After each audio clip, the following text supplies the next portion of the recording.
Thank you very much for the warmth of that greeting. The history of the world is, according to one notion, the biography of inspired human beings who have faced and surmounted prodigious obstacles, who have been instruments in the instigation or resolution of conflict. Conflict challenges order and stability, but it can also sometimes channel and focus energy and power.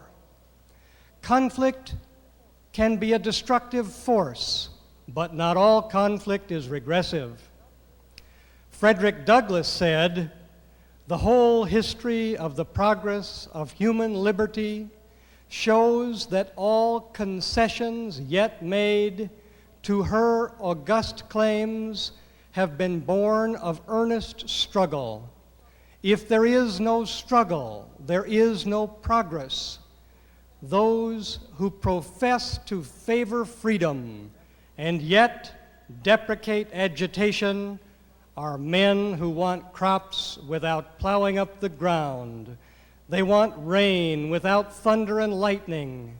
They want the ocean without the awful roar of its many waters." Even if all progress must be stimulated by conflict, conflict itself is not enough. Whether the conflict is productive or destructive depends on the imagination, the insight, the spirit, and the courage of the people involved. It is essential that the objective to be gained be worth the risk, for no conflict exists without an element of loss. It is how we respond to the risk and the possibility of loss that determines not only the outcome of the current dispute, but to some extent, the prospects for the future as well.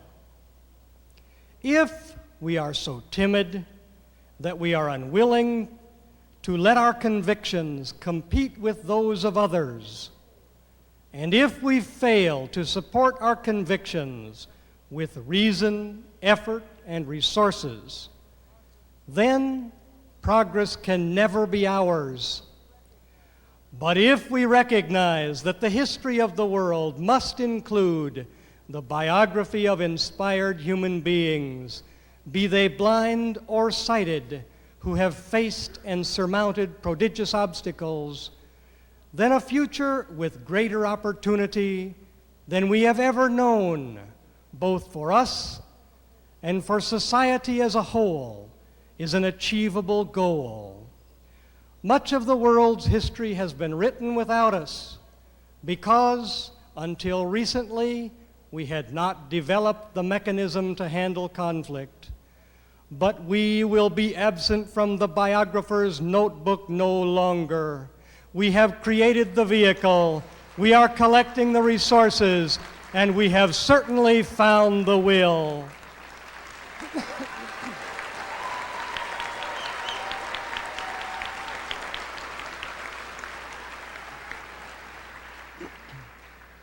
We, the National Federation of the Blind, are prepared to meet contention and have conflict if we must.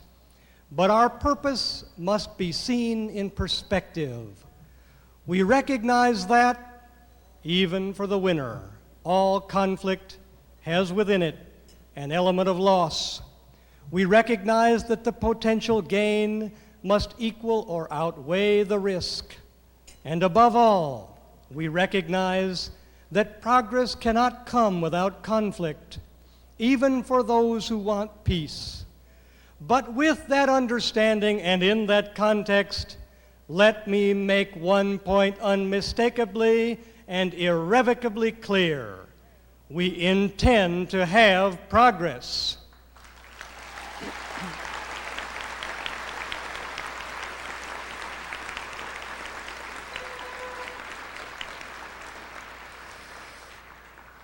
There are two dangers in conflict. One, that we will have too much of it. The other, that we will have too little. In the beginning of our organization, in 1940, when Dr. Jacobus ten Broek and those few others who were with him brought the National Federation of the Blind into being in Wilkes-Barre, Pennsylvania, there was almost no conflict at all about blindness or the blind. Blind people had traditionally been without power, and until we came to know our strength, this remained true. It is not that there was no hardship. God knows there was plenty of that. Employment opportunities for blind people were almost non-existent. The vending program established under the federal Randolph-Shepard Act was in its infancy with very few participating vendors, and working conditions and wages in the sheltered shops for the blind were dismal. Education for blind children was narrowly focused and dead-end in nature, even though the schools for the blind had existed for 100 years, and even though some of them had excellent academic programs. Training in mobility and the skills of daily living that the blind need in order to function and compete in the world at large had not yet been developed, at least not as we know those skills today. Although the Social Security Act had been adopted 5 years earlier in 1935, the programs for the blind that are now a part of it had not been created. Despite these disadvantages, we found the strength to organize, and then, necessarily, we found ourselves in the midst of conflict. By the 1950s, our activities had expanded to include making surveys of state programs for the blind. In these surveys, we, the organized blind, criticized the programs that were not providing adequate services, which at the time meant most of them. This role of vigilant monitor of programs dealing with blindness remains as important today as it was then. Programs established to serve the blind must be responsive to the needs of the blind. The blind who are to be served by these programs are, collectively, the best judges of their performance.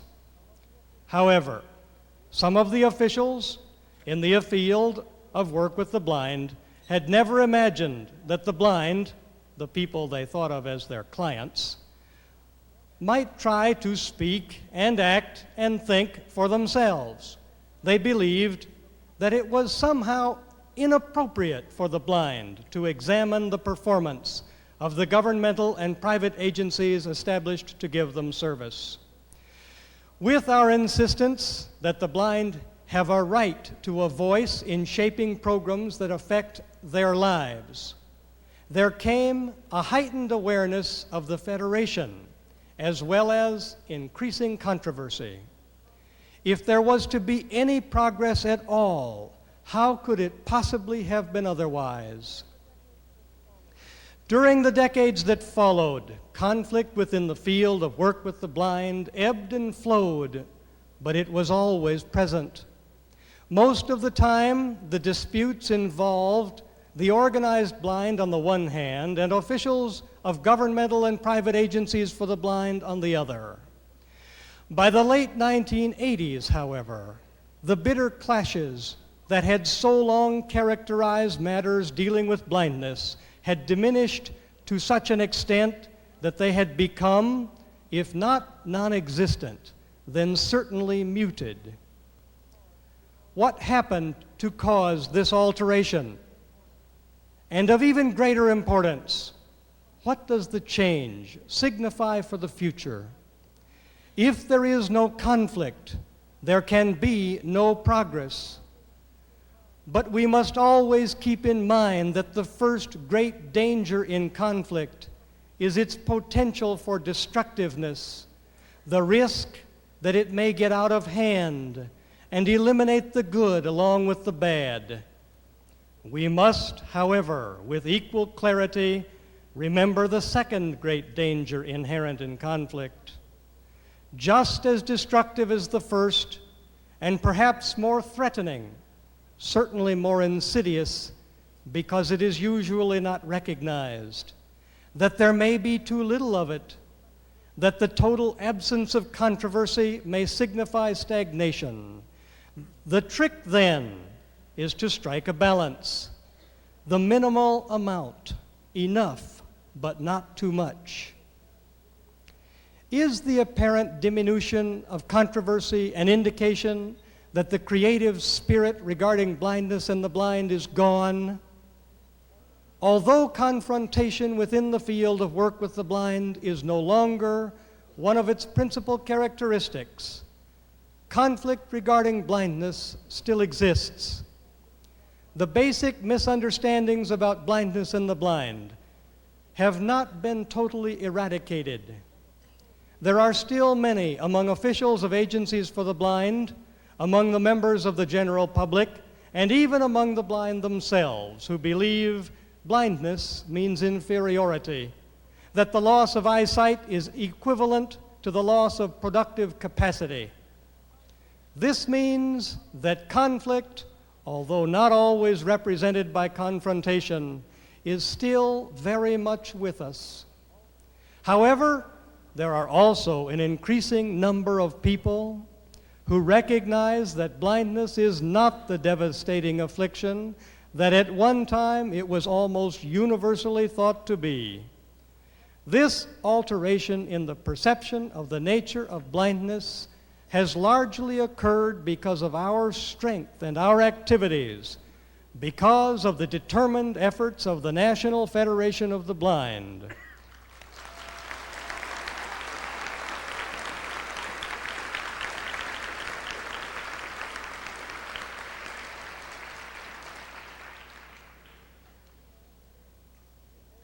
Today, in many instances, those managing programs for the blind have come to realize that blind people are not enemies, but potential allies. Furthermore, acceptance of blind people as valued participants in the broader community is increasing. The process has been a long and painful one, but through the strife and confrontation, we have accomplished an objective which was, at one time, not only implausible, but virtually unimaginable. We have created the potential for alliances within the field of work with the blind that permit us to expand our efforts if we properly assess the opportunities which are becoming available to us, with all of the dangers that accompany those opportunities.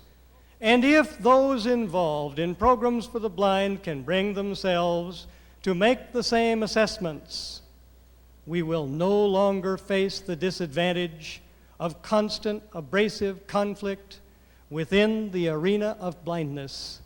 We may even be able to forge a cohesive alliance that can bring real equality and full independence to the blind. This is the heritage of conflict. The possibility of alliances with the agencies for the blind offers opportunities which have not been available in the past.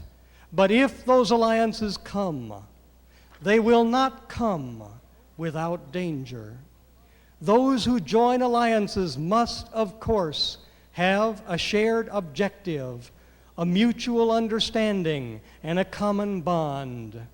The best alliances demand not only commonality of purpose, but mutual trust as well.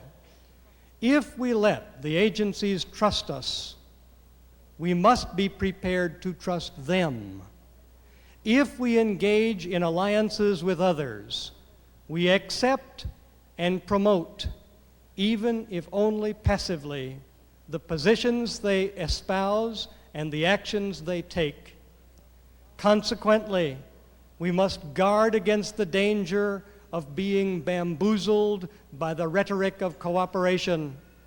Otherwise, we may come to believe that those things which in the past we deplored in the performance of many of the agencies were really not so bad when it is perfectly clear that they were.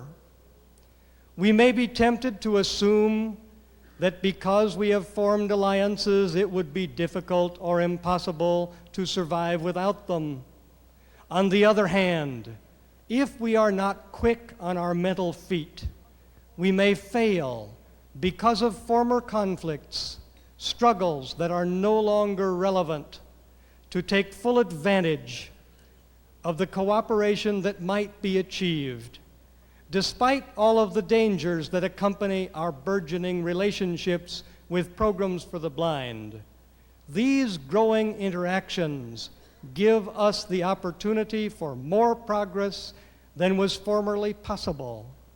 Although conflict need not be in the form of confrontation, it must occur for future growth.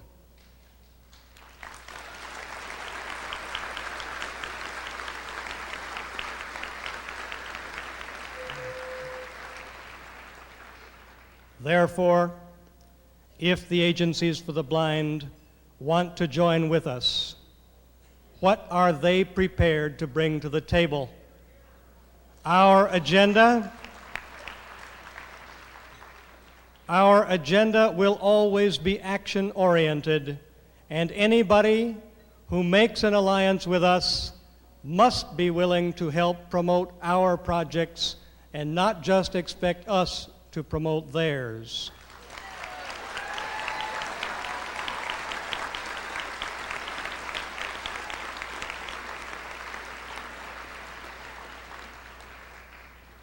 What will be the focus of our collective efforts today and in the years ahead? Although conflict within the field of work with the blind has diminished, misunderstanding about blindness in the public mind remains all too common. Unless this misunderstanding is eliminated, we who are blind will be prevented from reaching our potential. Therefore, the direction of our action in the years ahead is perfectly clear. There are still some people who believe, even today, that blindness is entirely negative and that the blind have nothing to contribute. A report from the National Eye Institute, a division of the National Institutes of Health, entitled Vision Research, a National Plan, 1994 to 1998, describes the plight of blind people in a way that holds out little hope for those who are unfortunate enough to be afflicted with that condition. The report says, in part, although seldom fatal, eye diseases cause suffering, disability, and loss of productivity for millions of people in this country and throughout the world. These diseases may have their most pronounced effects on an individual's quality of life, affecting the ability to act independently, recognize family and friends, read, drive a car, and perform a host of other activities that we consider routine daily tasks. So says the report, but the writers from the National Eye Institute add something else. They tell us that sight is our most precious sense.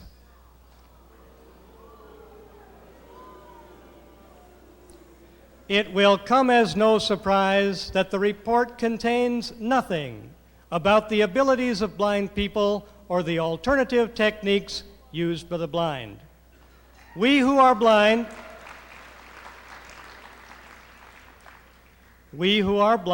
the National Eye Institute would have us believe, have lost our independence, our ability to read, our productivity, our capacity to recognize family and friends, and our chance to engage in a host of other routine activities.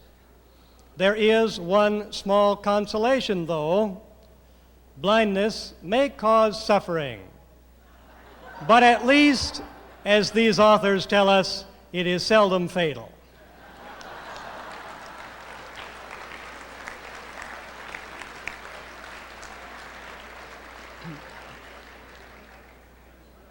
What a dismal picture. Is it true that our lives are devastated by the loss of sight? Can it really be said that sight is our most precious sense? What about the sense of touch?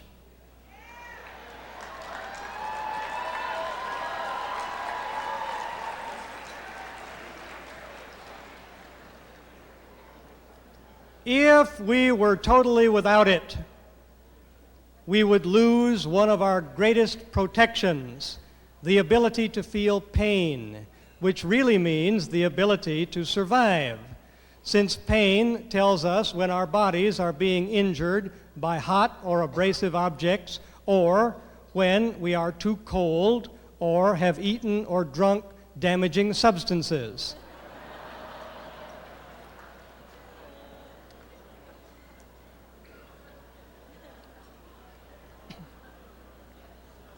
Of course, the reverse of pain is pleasure.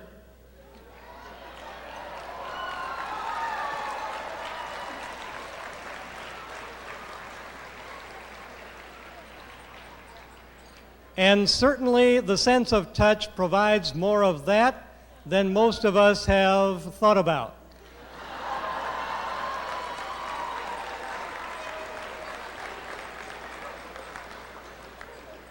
Begin with sex and take it from there.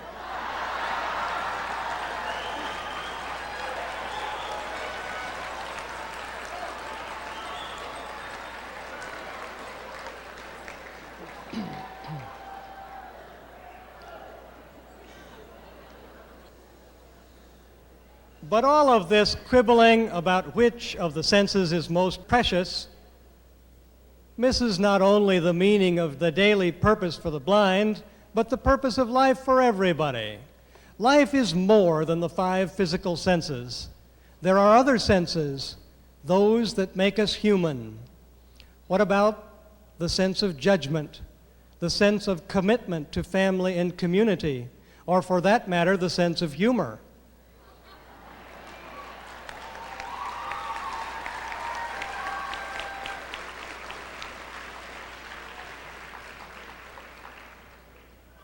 Perhaps one of our most important senses is the good sense to know when to disregard the opinions of the National Eye Institute.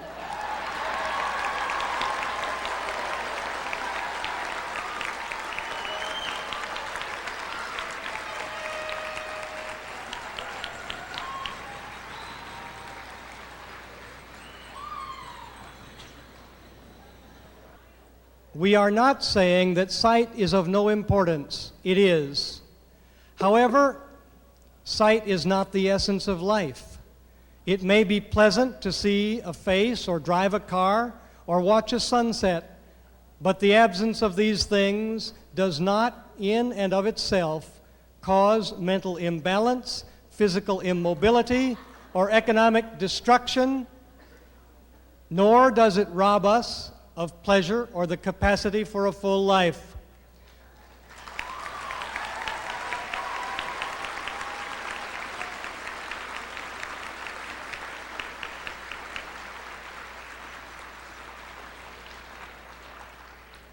We who are blind are no longer willing to permit fear and misunderstanding about blindness, dressed up in the language of a scientific report, to limit our lives. We will avoid conflict when we can, but as I have said before, we intend to have progress.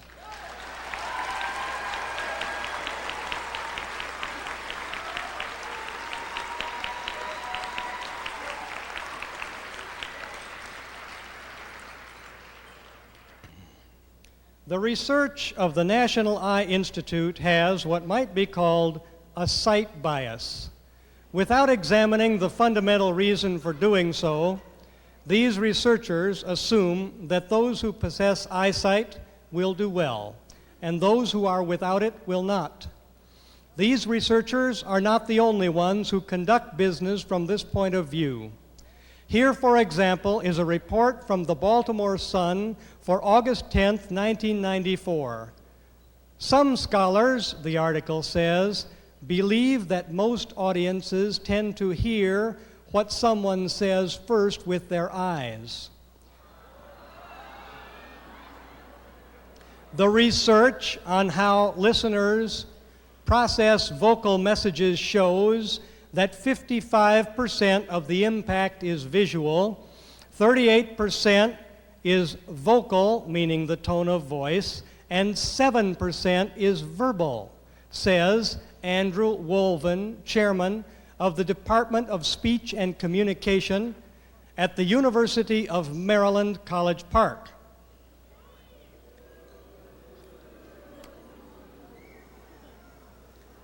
How does this research, as reported by the Baltimore Sun, apply in practice?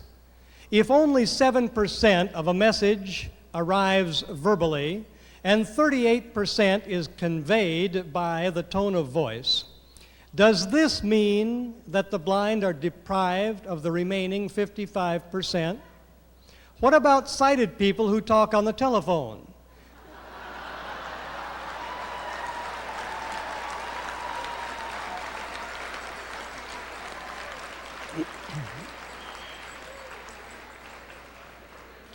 Do they lose 55% of the message? On the other hand,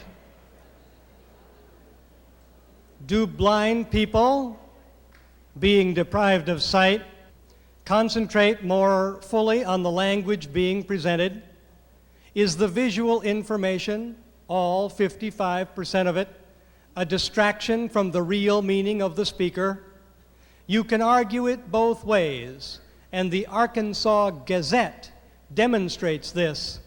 On February 12, 1995, an article appeared which declared that, in certain instances, sight is more of a hindrance than a help.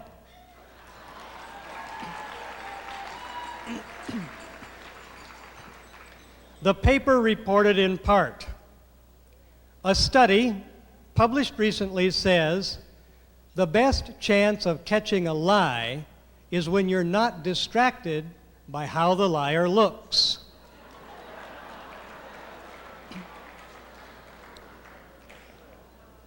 People, the article continues, spend a lot of time remembering what they are doing with their faces, said Joseph Capella, professor at the Annenberg School for Communication at the University of Pennsylvania. We have a strong visual bias, agreed Judy Burgoon, professor of communication at the University of Arizona. If you're watching for lies, it's not a bad idea to close your eyes.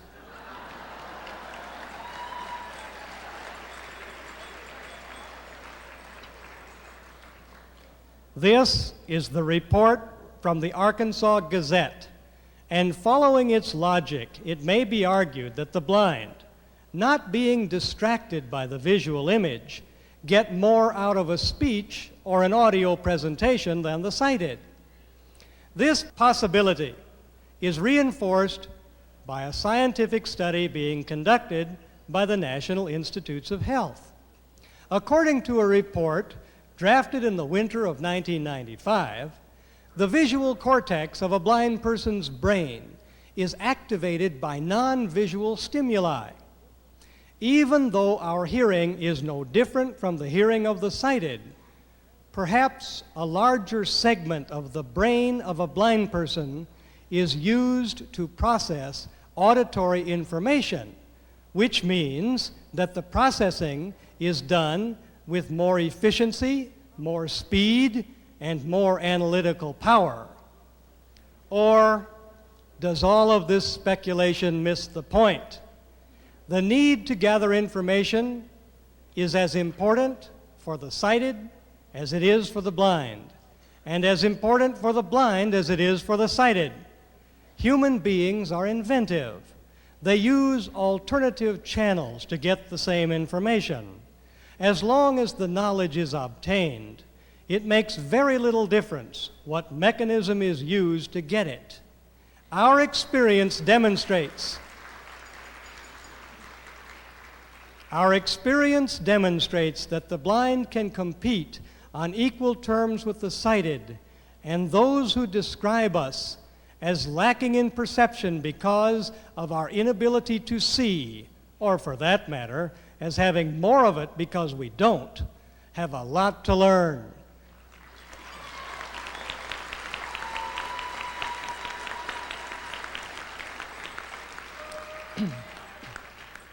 Perhaps they should go back to the drawing board and try again. As it is, they invite controversy without purpose. Maybe the members of the press and the researchers at the National Institutes of Health can be excused for their lack of comprehension because they have very little experience with the blind. However, those who are in the field of work with the blind should have a more thorough understanding, and thankfully, many of them do. A book of helpful hints for the visually impaired, published in 1994 by Vivian Younger and Jill Sardegna, entitled A Guide to Independence for the Visually Impaired and Their Families, expresses the view that blindness is completely debilitating. It is, they suggest, possible, by using the material contained in their book, of course, to regain a measure of independence. However, blindness, they say, alters dramatically almost every aspect of life. For example, in the chapter dealing with social interactions, the authors say this: the more impaired your vision becomes, the less you may feel a part of the sighted world. Vision is a major source of information gathering, and without it, you are cut off from a lot of clues you once unconsciously depended on. Where you were once able to see a friend's facial expression, you may now be able to see only his shadow. He may eventually become a disembodied voice.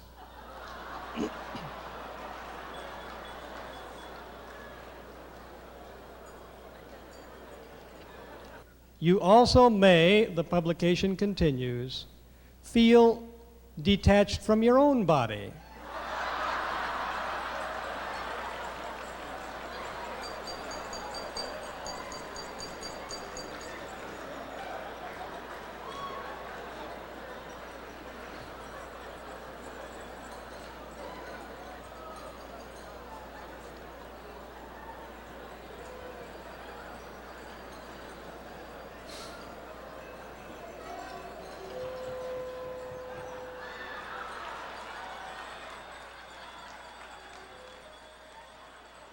You may wonder what your face is doing.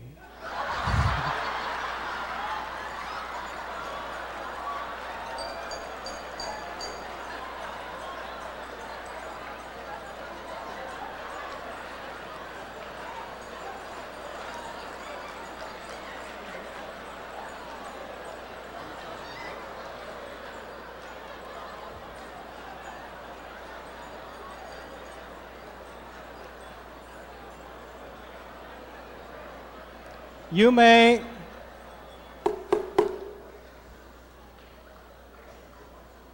may wonder what your face is doing or what emotions it is expressing. You may even feel faceless.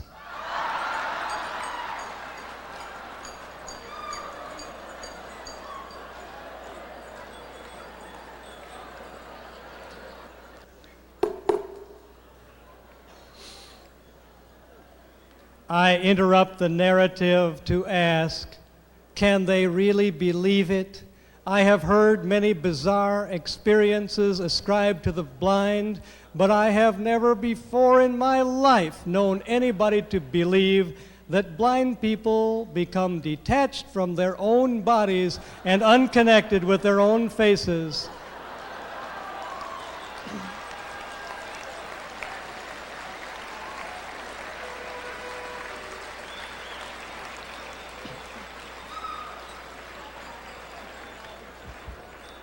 Have you ever really wondered what your face was doing?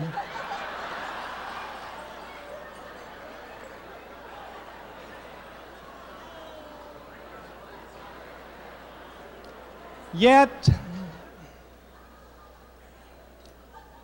there are those who will question why we object, but there is more.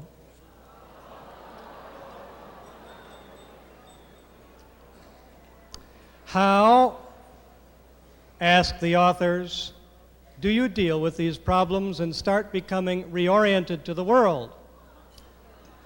Ask a friend over to watch television, and you can serve canned juice and potato chips. Have your children take turns walking with you to the corner each evening until you feel safe and confident traveling alone.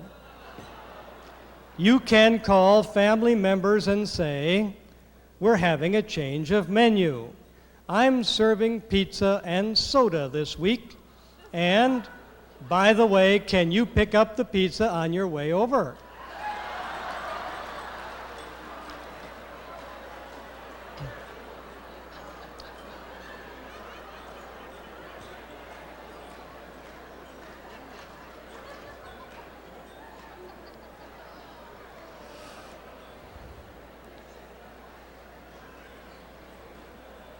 Serve that double cheese and anchovy deluxe on paper plates, and drink your soda from cans until you have mastered pouring.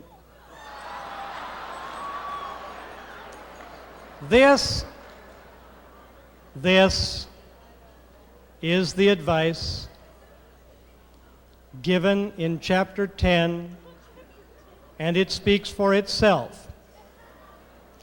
Although some newly blinded persons may temporarily have trouble in pouring, there is really nothing very intricate about it. The trouble with this book is not the detail of it, but the emphasis and the overall perspective, the custodial tone and the looking down. But these authors have not exhausted their recommendations to assist us in gaining full and independent lives. Earlier in the publication, in the chapter called Getting Reacquainted with Your Home, there is a passage offering advice to the blind person about the bathroom.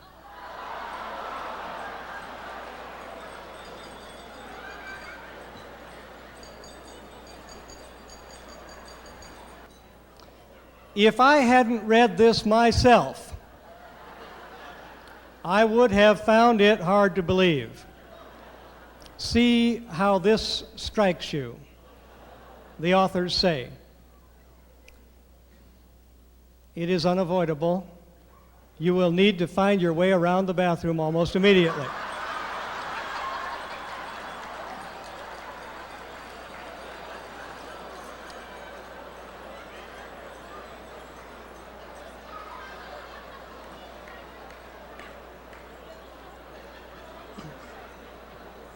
Fortunately,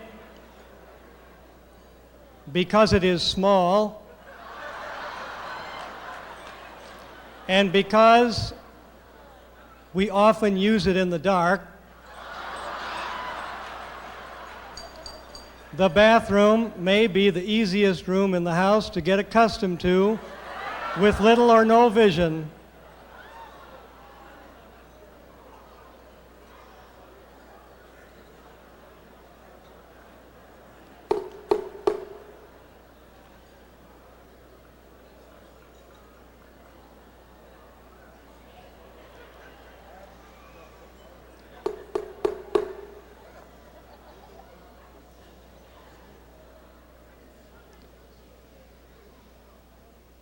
Make your starting point, the authors say, the entrance to the bathroom.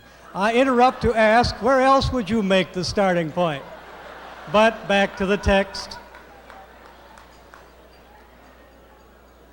Although you can probably count the number of steps to the toilet, start by following along the wall using the sweep step method. Notice the contrast of the bath mat to the floor, the towels to the wall, or the tub wall to the floor. If you are worried about slipping on the bath mat, you can tape it down or replace it with the non-skid type.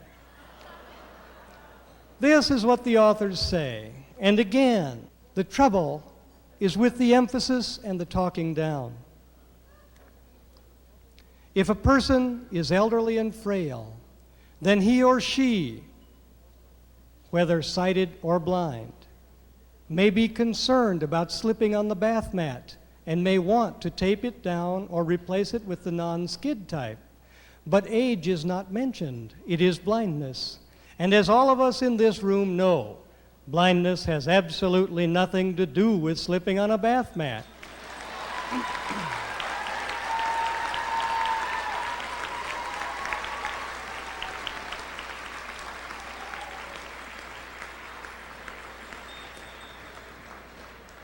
As to the foolishness about counting the steps from the bathroom door to the toilet, I won't dignify it with a comment. Persons who need to use that method won't know why they started or what to do when they arrive.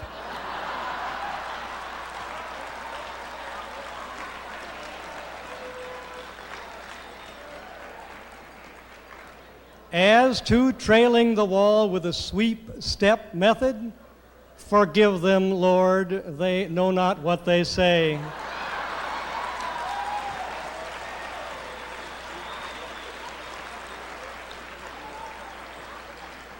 But we are not through with the bathroom. Consider how these authors deal with the bathtub. Here is what they say. When you get to the bathtub or shower, take a few practice attempts getting in and out.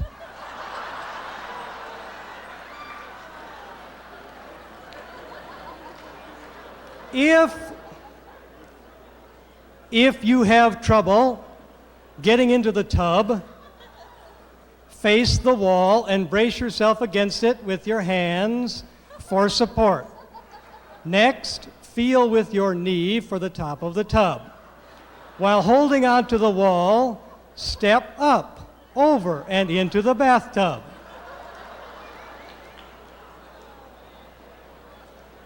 To get out of the bathtub, just follow these directions in reverse.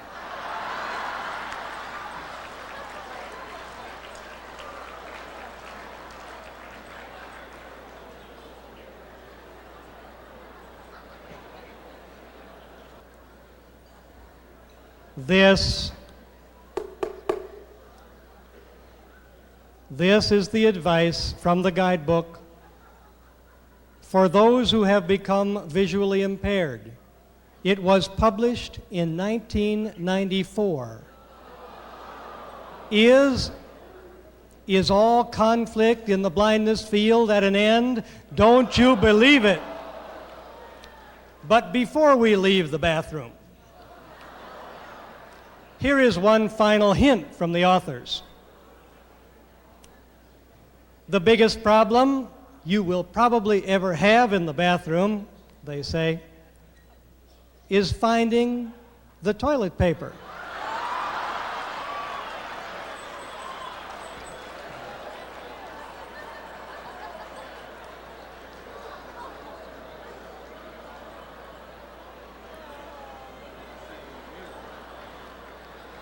The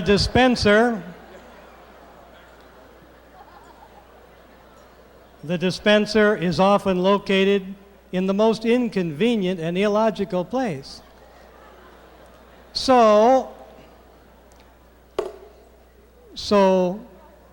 take time when exploring this room to practice finding the toilet paper while sitting on the toilet.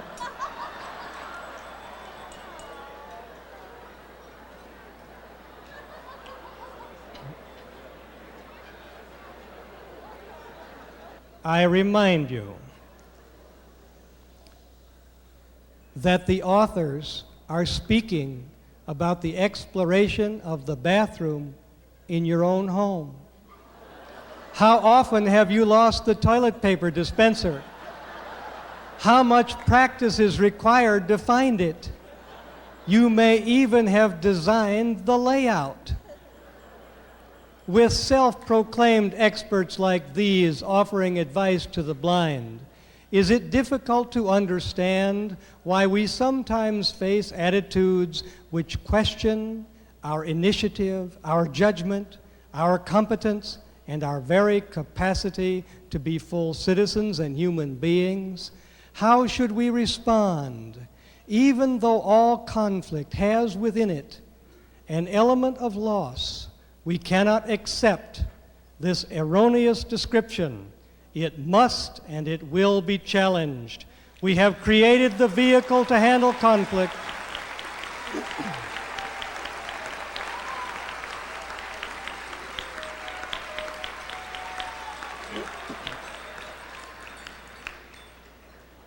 We have created the vehicle to handle conflict, and you can put money in the bank on this.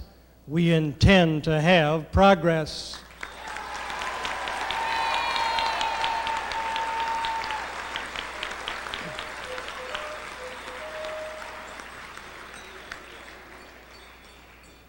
The writings of the public press are often a reflection of popular thought.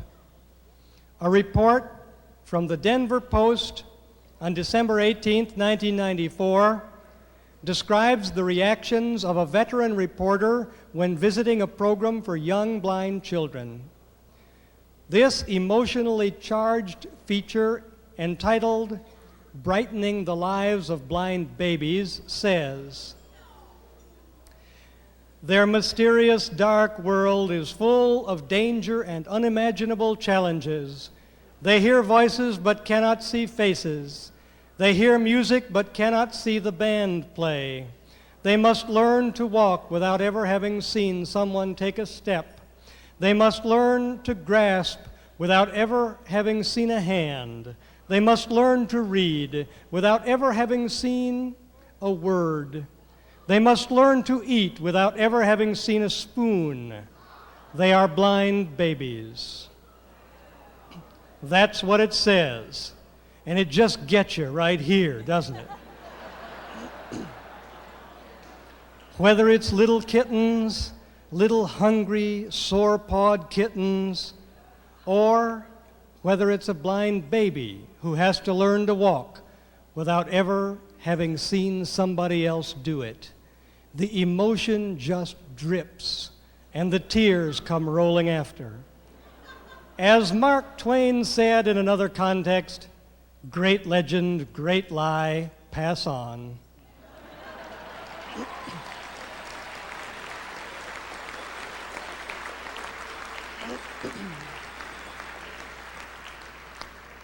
And of course, it is a lie, but that is not the real trouble with it. I have no objection to letting people clean out their sinuses, their tear ducts, or their guilty consciences with a heavy dose of false beliefs and misplaced emotion. But I do have an objection to condoning such exercises when they damage lives and blight futures.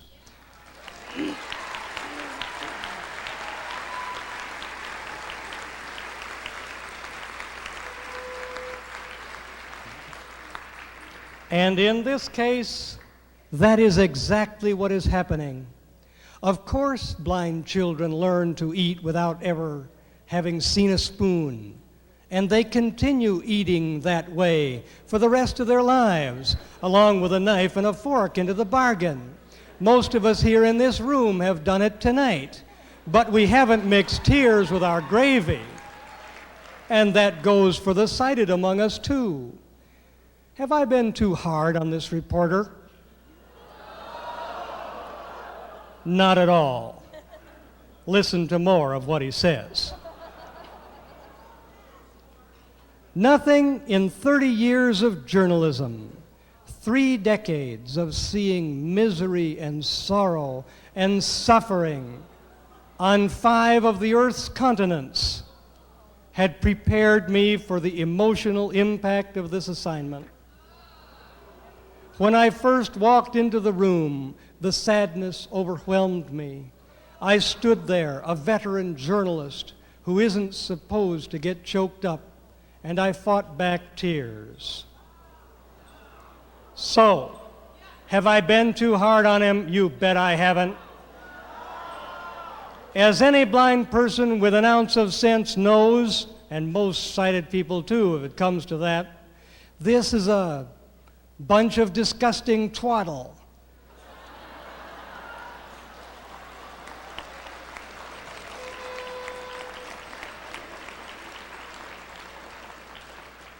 Yes, it does make you want to cry, and yes, for the blind children about whom he is writing, but not for the reasons he gives. The tears come for the damage this so-called veteran journalist is doing, the doors he is helping to close, the dreams he is helping to kill, the futures he is helping to twist and destroy. But he is not finished. A little blind girl was sitting cross-legged on the floor of a darkened room, he says, next to a bright white table of light, desperately trying to pick up the brightly colored plastic triangles, squares, and circles. The operative word, of course, is desperately. If she had just tried to do it by using the sense of touch, she might not have had any problem with it. But back to the text. Without bright light, the reporter continues, the blind girl couldn't see the shadowy shapes. But even with brilliant light, she can't see the colors. One of her playmates today is a little girl who was born without eyes and who will never detect a dim shadow or a vague shape. There you have it, the cause of misery. 2 little girls playing together, both blind. Is that really tragic? But the author is not finished. My first impression, he says, as is most visitors, is one of near hopelessness. Every tiny lesson is a monumental struggle for the child and for the parent.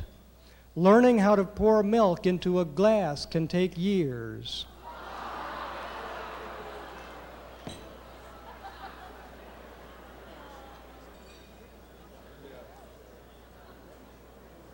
If it takes years, probably you can't learn to do it at all. But back to the report. By the end of my second visit, he says, I had begun to conquer that sense of awful hopelessness. I had seen the smiles and heard the laughter and witnessed the courage. They exercise, they discover, they socialize, they talk, and they sing, and they laugh, and they touch. But all the time, they are learning to cope with the unseen, scary world around them. So says the reporter, the children have courage. The world is scary. This description reminds me of a conversation I once overheard between 2 sighted volunteers who were planning an outing for blind people who were members of a large church. One volunteer said to the other, "First we give them lunch, then we walk them on the lawn." Undoubtedly, our veteran journalist would have felt right at home walking them on the lawn. But we should not do this man an injustice. He has not written casually. He has thought it through and has a philosophy of blindness. Since 90% of a person's learning is by sight, he says, these kids suffer the biggest learning handicap of all. And many of them have other physical disabilities to add to their burden. In the spirit of his philosophy, here is how he describes the techniques used by these blind children to identify objects. To find his seat at the lunch table, the veteran journalist tells us, 4.5-year-old Vincent feels along the row of chairs, touching an item on the back of each. When he finds the piece of macaroni, he knows that's where he sits. Vincent has chosen macaroni as his sign to mark his chair and his storage cubicle because he can't see his own name.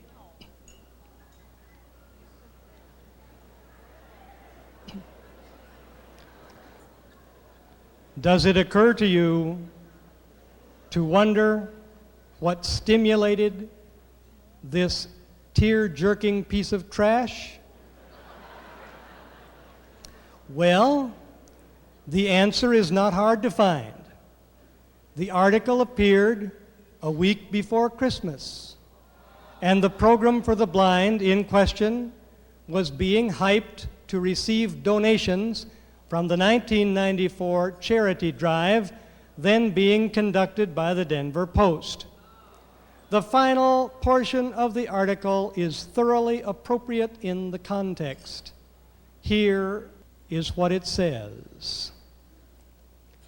To contribute, use the coupon on page 8B in today's Denver Post. Please do it for the Macaroni Kid.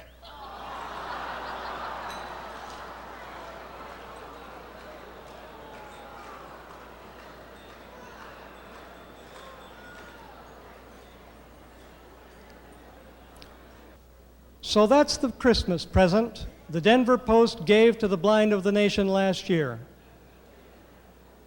If any of you leave your chairs and plan to return, I assume you will tie a lettuce leaf on the back or smear a little gravy for identification.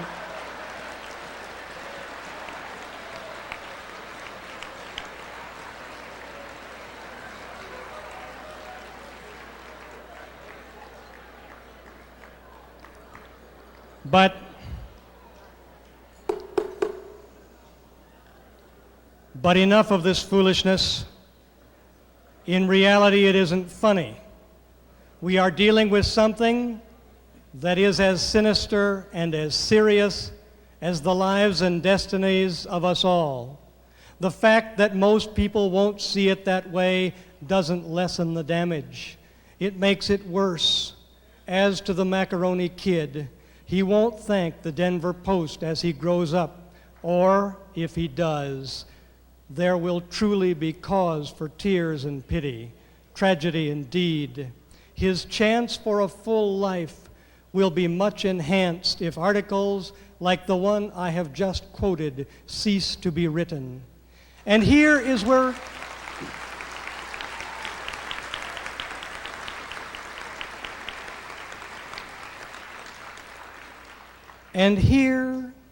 we come in, we of the National Federation of the Blind. If we are willing to let this article and others like it go unchallenged, all will be peace and goodwill. But if we challenge and debunk such articles, as surely we will and must, conflict and resentment will inevitably result. In the circumstances and with carefully considered and deliberate purpose, I say, let it be so. Let the conflict come. In fact, if it does not come to hunt us, we will go and hunt it. We will do it for the blind of the nation. We will do it for ourselves. And yes, we will do it for the Macaroni Kid.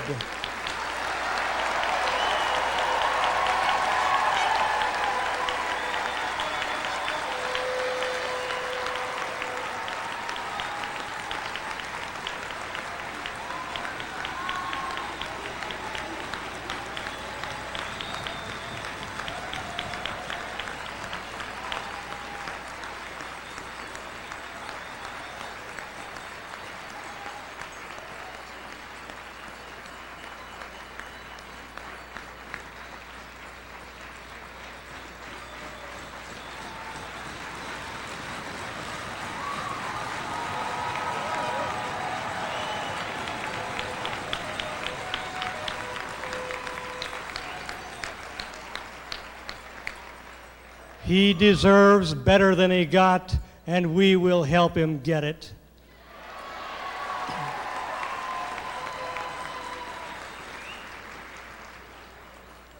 And it is not just the macaroni kid who gets hurt by articles like the one in the Denver Post.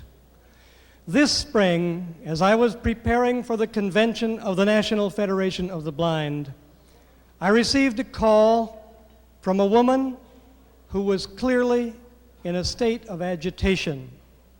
She told me that she had been receiving our literature and that she didn't want it anymore.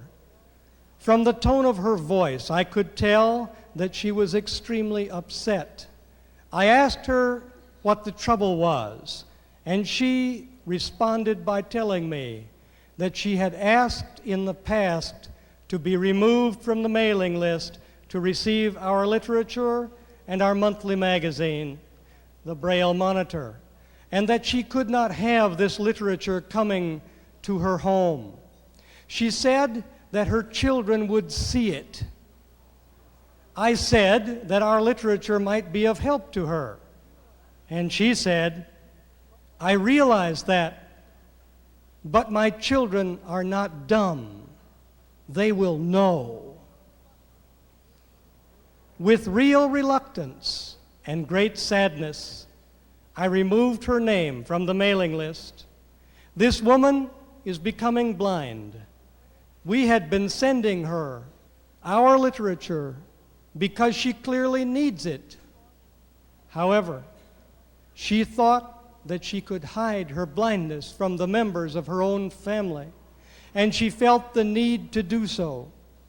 She won't accept our help because she is ashamed of becoming blind, and she is making a desperate effort to prevent others from learning that she is losing her sight.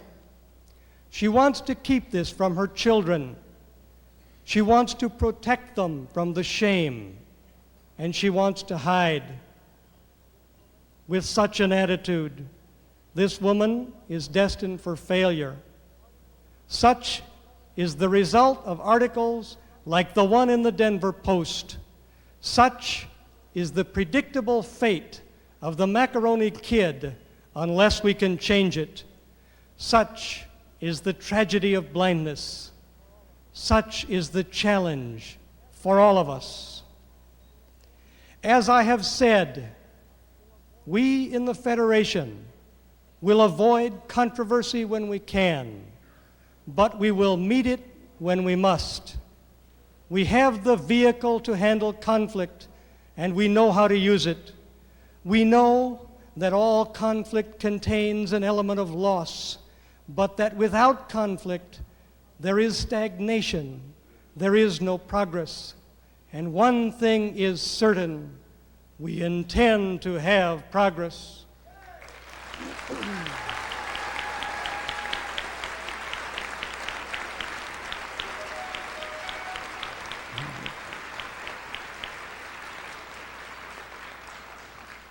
As everybody knows, we live in a time of turmoil.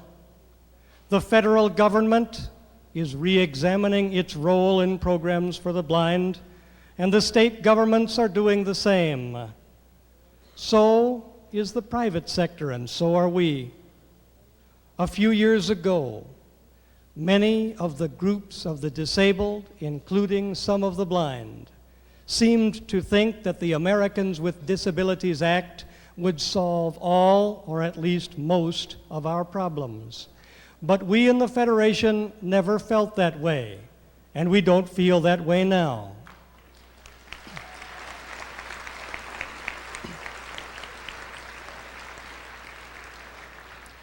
Whether the restructuring of public buildings, the redesigning of the workplace, and the reconfiguration of the environment mandated by the ADA is a good or a bad thing is not pertinent to what I am saying tonight.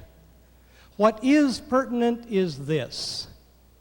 Ultimately, government cannot make us free, cannot make us equal participants in society. Business cannot do it. The press cannot do it. The public at large cannot do it. And the agencies for the blind cannot do it. We will either do it for ourselves or it will not be done.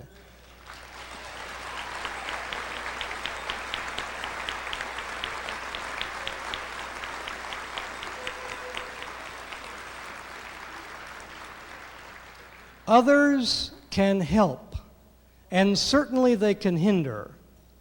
But in the total scheme of things, they cannot give us freedom, and they cannot keep us from having it.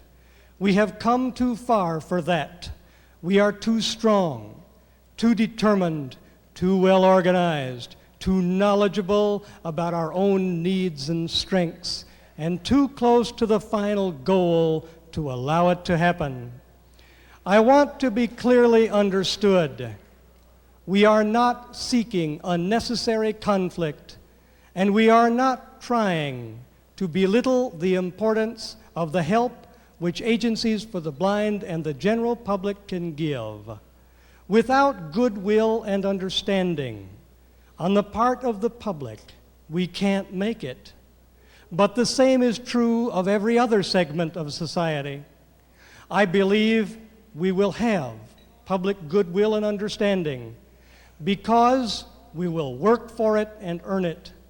I also think we need the assistance of the governmental and private agencies doing work with the blind, but we must establish the context and define the terms. The nature of the contact with the agencies and the extent of their influence must be limited, not total. We must have partnership, not custody.